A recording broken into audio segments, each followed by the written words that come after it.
A paz do Senhor Jesus Cristo, nesta manhã de domingo, possa invadir o seu coração, a sua casa e a sua família nessa hora. Amém, amados?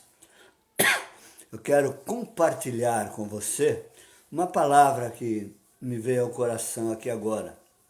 E eu quero compartilhar com você. Tenho certeza que vai ser de utilidade para você ou para alguém que vai ver e ouvir esta live. Amém, amados? Eu quero ler no Evangelho de Lucas, no capítulo 7, o verso 9. E diz assim, olha: E, ouvindo isso, Jesus maravilhou-se dele e, voltando-se, disse à multidão que o seguia: Digo-vos que nem ainda em Israel tenho achado tanta fé. Amados, eu quero trazer uma palavra bem breve mesmo para o seu coração e para o meu, que eu fiquei pensando num tempo desse. O que fazer para deixar Jesus admirado? Como agir, como fazer para que Jesus, me olhando ou nos olhando, ele fique admirado com as nossas atitudes, com os nossos comportamentos? O que faz Jesus se admirar com uma pessoa?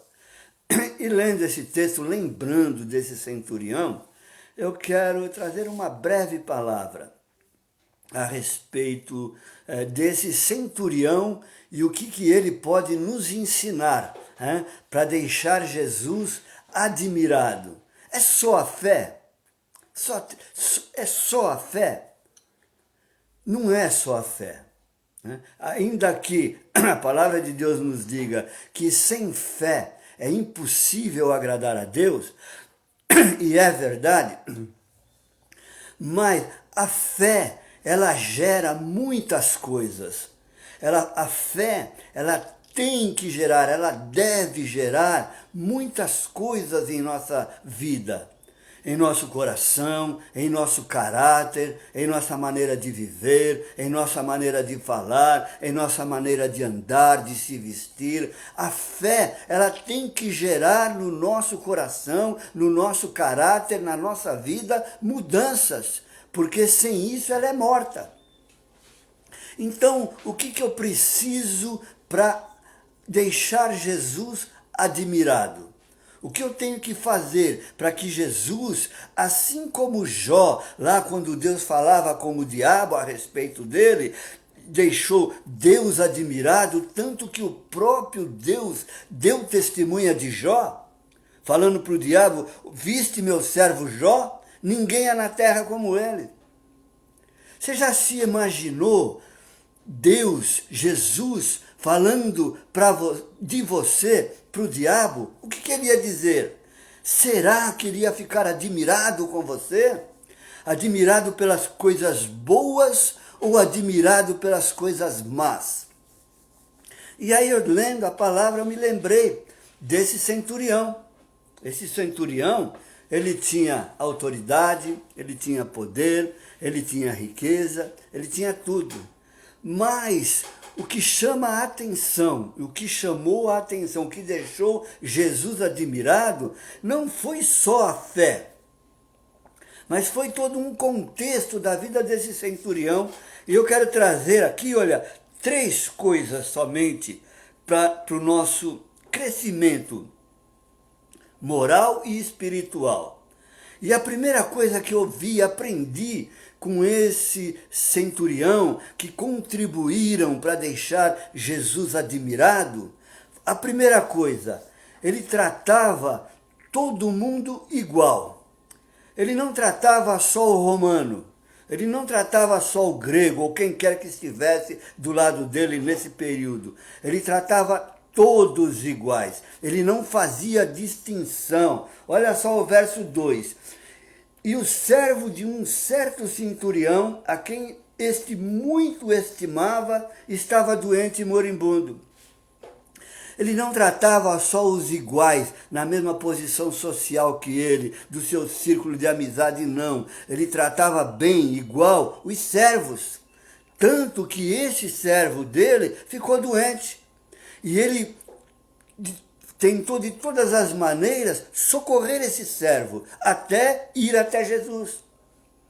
Então, ele tratava todos iguais, independente de classe social, independente de grau de amizade, independente de grau de comunhão, todos eram igual perante esse centurião.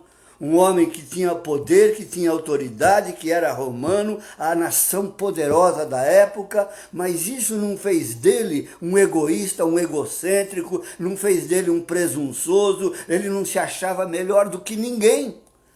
Louvado seja o nome do Senhor. E isso é a diferença, uma das diferenças que deixou Jesus admirado.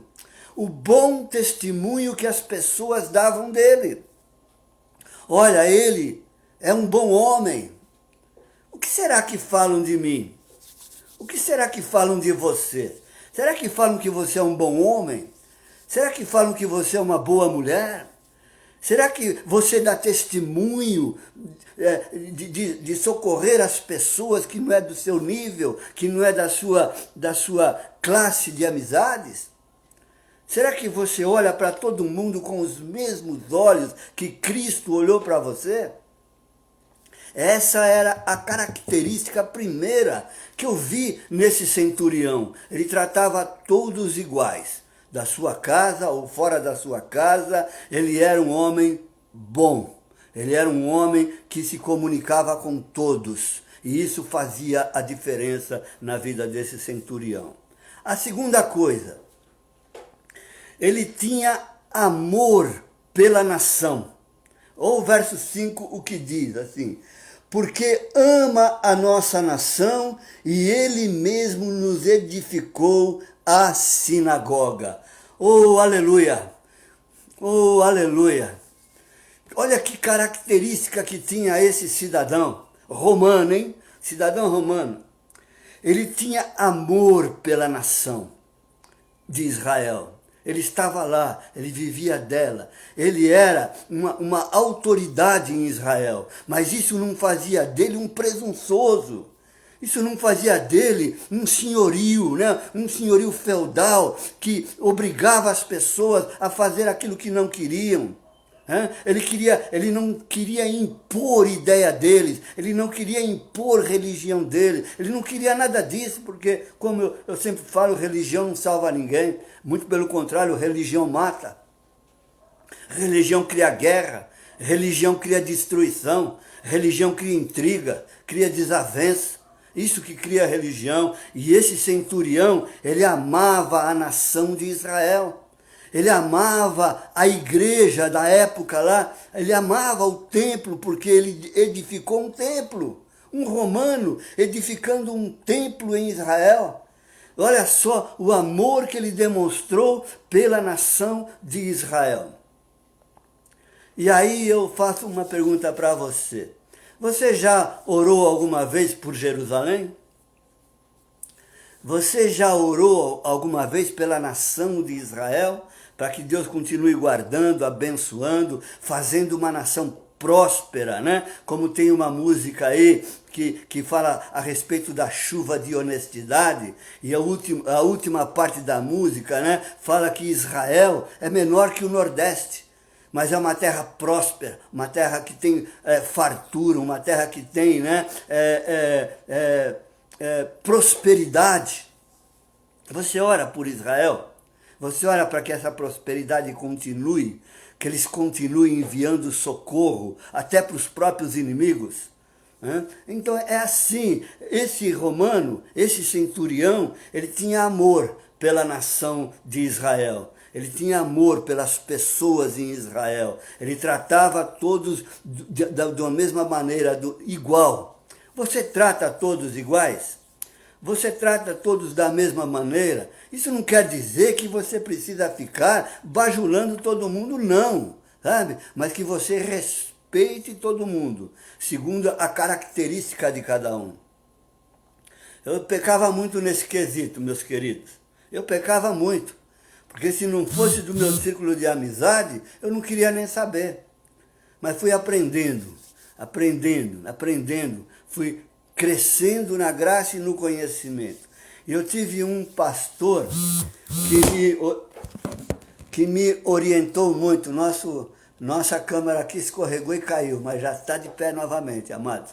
E eu tive um pastor que me mostrou muito, porque eu era meio, sabe, acreditava só naquilo que me falaram e aquilo para mim era uma verdade. Eu não conhecia outras verdades. E aí eu fui vendo, né, que aquelas minhas atitudes, radicalismo, né, não agradava a Deus. Não agrada a Deus, sabe? O radical não agrada a Deus, porque é tudo do jeito que ele quer, do jeito que ele tem, que acha que tem que ser. Né? E aí esse pastor, ele me mostrou coisas que eu nunca tinha visto dentro do contexto, né, do que é ser cristão, não crente. Não crente, crente até o diabo é. Mas ser cristão, cristão de fato, cristão de verdade, cristão que aponta o pecado para o pecador, né? Mas esse fato não faz daquele pecador um inimigo dele, de jeito nenhum. Esse é o cristão, sabe? Ele não tem o inocente por pecador, mas também não tem o bonzinho, né? Como o único certo. E esse centurião, ele fazia isso. Ele sabia, né, tratar todos iguais. Ele sabia qualificar o seu tratamento para todo mundo da mesma maneira. E isso foi a segunda coisa que eu vi que despertou em Jesus um interesse, deixou Jesus admirado. Né? Nunca na história de Israel você via alguém que não era judeu ou hebreu, que ajudava os hebreus, que queria o bem dos hebreus. Não, eles queriam era destruir os hebreus. Assim como hoje as pessoas do mundo todo querem ainda destruir Israel e por consequência, destruir a igreja. Né? E esse centurião não, ele tinha poder e ele tratava todos iguais. Isso foi uma característica que deixou Jesus admirado. E aí, eu quero fechar aqui com uma outra característica, né? Poderia falar muito desse centurião, mas eu quero falar mais uma coisa aqui, que muita gente não reconhece, inclusive eu muitas vezes.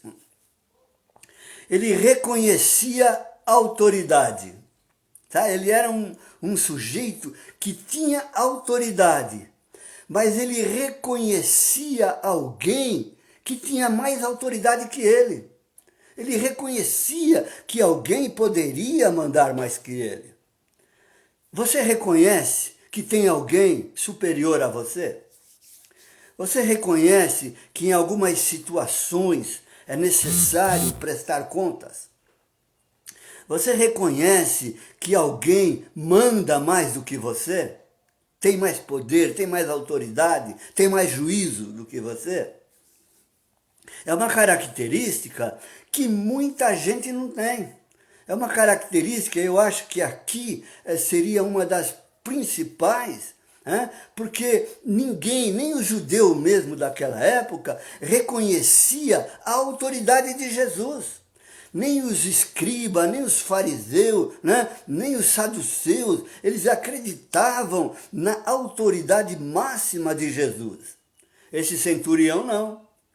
Esse centurião, ele acreditava na autoridade máxima de Jesus, que Jesus não mandava só sobre os seus discípulos, apóstolos, mas Jesus mandava sobre a enfermidade, aleluia, Jesus mandava sobre a morte, Jesus mandava sobre a tempestade, Jesus mandava sobre a bonança, Jesus manda sobre todas as coisas, porque todo o poder foi lhe dado sobre o céu, sobre a terra, sobre o universo todo. Essa característica desse centurião é que chamou a atenção, deixou Jesus admirado.